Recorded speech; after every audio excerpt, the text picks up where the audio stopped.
Hello guys, magandang gabi po sa inyong lahat. Ibabahagi ko naman po sa inyo kung paano ang pagpalaki ng aming mga baby itik. Mga bagong dating pa lang po sila mula sa aming supplier. Nakikita niyo po yan, nagkukumpulan sila. At pag ganyan po, nagkukumpul-kumpulan sila o nagkakatipon-tipon, kailangan po paghiwa-hiwalayin.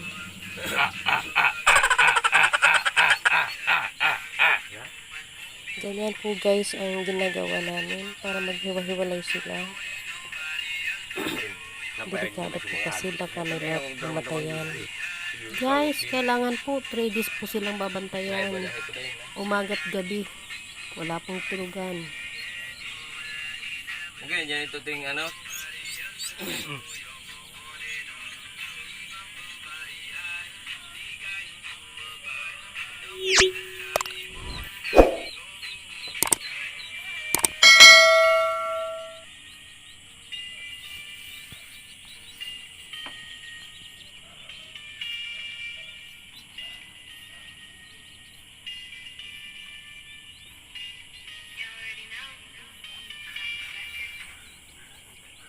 Manila aro kay man. Kuban trabaho. Tiga trabaho ko. Papalusot ang ganyan. Nilista ko sa ano kang foreigner. Pagburat mo.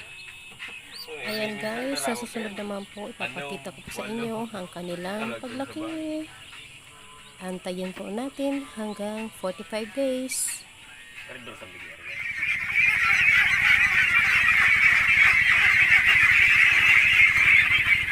Ayan guys, 45 days na sila. At papakita ko sa inyo kanilang kulungan. Diyan po sila namalagi.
Five months later.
Yan po, matataba ng mga itik na yan.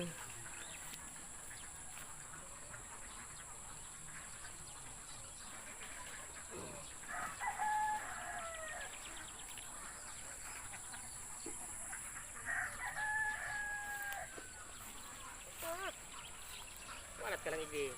Tundukon pa ka na lang. O niyang busing. Maring nga po.